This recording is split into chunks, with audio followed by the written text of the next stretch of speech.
fix our numbers, don't we? It's sales, it's expenses, so it represents money. I'm going to highlight my data.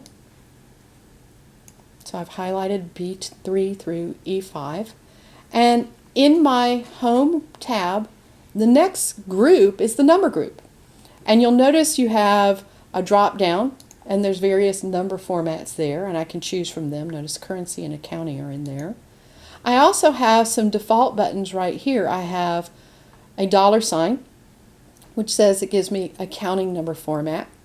I have a percentage, so if I'm using percents, we'll come back and look at that. I have a comma, so I could just put in commas in my data. You do not have to type the commas when you're typing in numbers. Excel can do that for you. Just so you can see, I'll hit the comma. There we go. And it automatically put in commas and 2 decimal places. So it recognized where the comma belongs. Now I'm going to undo that. I'll back that out. And I also have increase and decrease decimal places, and we'll look at that one in just a moment. But I wanted to go back and look at this accounting one. This is for numbers that represent money. So I click on that, and notice my column width's adjusted. Did you see that, how they popped right open on me?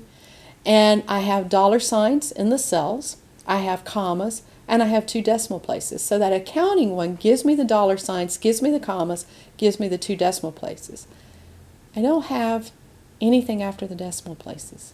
So if everything's rounded to the nearest dollar in your spreadsheet, you can remove the decimal places. And that's what these 2 buttons in the number grouping represent. So over on our Home tab, the number grouping, these 2 buttons are increase and decrease decimal.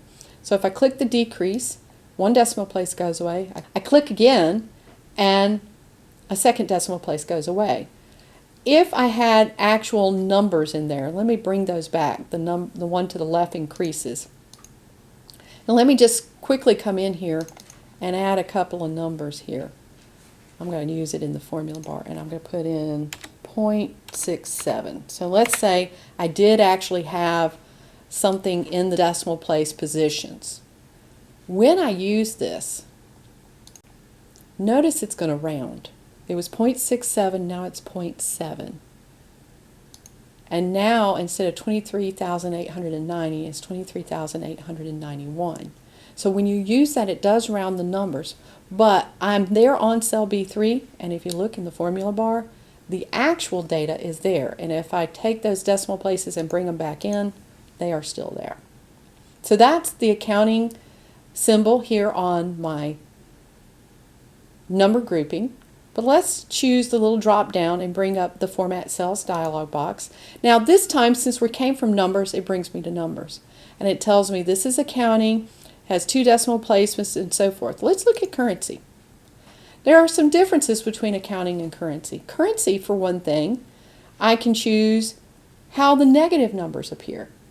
So I might opt for a currency option here. Maybe I want negatives to appear as red. I can choose what symbol I want. So if you're not working with the dollar, maybe you're working with the pound or the euro or something along those lines, you can choose a different money symbol there. We'll stay with the dollar. I can choose how many decimal places I want, and let me click OK. And do you notice anything different? Look at that carefully. What else changed? The positions of my $signs changed. If I use the currency option, the $signs are flush with the number. If I use the accounting option, the $signs are left aligned in the cell. Now that's kind of important to recognize, because when you're printing it out, those $signs are often quite useful if they're all lined up. But sometimes that makes the data a little harder to read. If your columns are right up against each other, that makes it a little harder to read.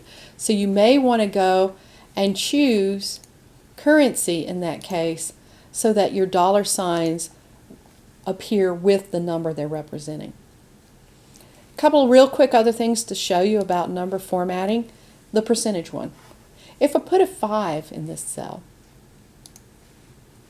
now it's seeing currency earlier, so it's picked up on the currency, but let's say I don't want currency, I want percentage. Notice I might have thought, well, that's going to be 5%. No. It multiplies the number times 100. If I choose this button out here in the spreadsheet, it takes whatever number's in the cell and multiplies it times 100. Now, if I change it to 0.05, then that would be 5%. Something else to consider is if I choose to type the percent to begin with, let's say 10, and I type the percent sign, it recognizes that as percentages, and actually the data in that cell is stored as 0.10, even though I'm seeing in the formula bar 10%. It knows that the actual number is 0.10. Just something to be aware of, because I've seen people not get what they were expecting with percentages sometimes.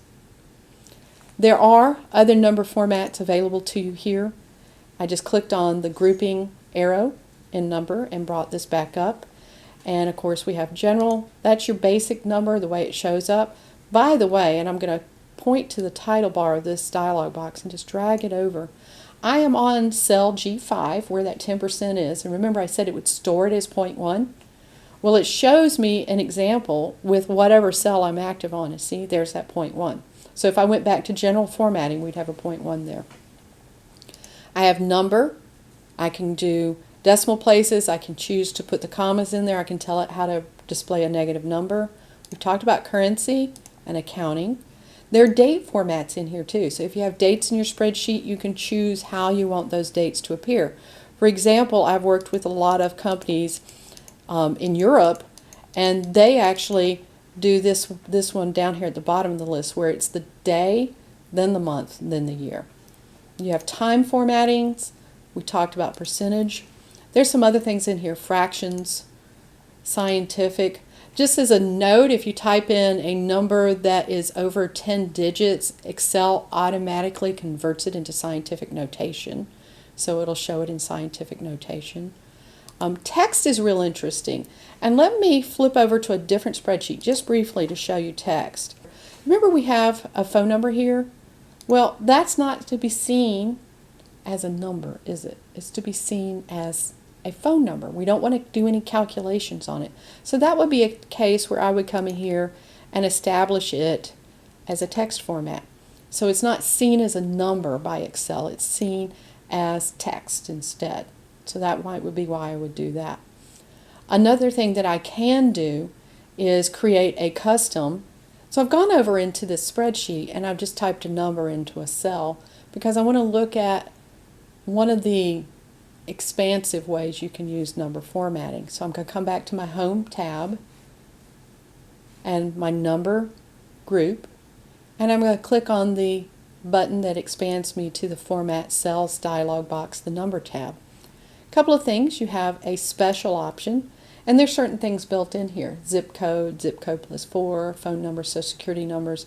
I'm going to click on social security number so you can see that it actually formats it 3 letters dash, 2 letters dash, 4 letters. So it'll format it that way. You can just type the numbers in, choose that format, and it'll automatically apply that. Puts the dashes in for you and you don't have to. Let's say you have a format that you use for part numbers. Maybe it's a number dash followed by 3 numbers. You can create a custom format for this. Now there's several formats that are already in here. I've clicked on custom and you can see there's various things here that are available, and you might want to just scroll through and see if there's a custom format that fits what you're looking for first. In my case there's not. So what I'm going to do is I'm going to pick one that's fairly close. I have a number, then a dash followed by 3 numbers. So this third one in the list, the pounds represent numbers. They're placeholders for the numbers. And I have a comma placeholder here. Well, I just want to change that comma to a dash. So I'll come up here. Once I've highlighted it, it shows it at the top of the list. And I'll click in there, backspace out that comma, put in my dash. It shows me what that's going to look like right here. And I click OK. And I've created my custom format. That means in Excel, your formatting options for numbers are pretty much endless. Anything you think you want to do, you should be able to do in that custom formatting. So keep in mind you have your accounting and your currency slight differences as far as how negatives show up and where the dollar sign shows up. You have your percentages, which multiplies times 100 if you put just the number in the cell and choose the percentage format. If you type the percent symbol, it automatically divides that number by 100, and that's the data it's actually storing. And then you have other built-in formats that are available to you. So you can make your spreadsheets very easy to read.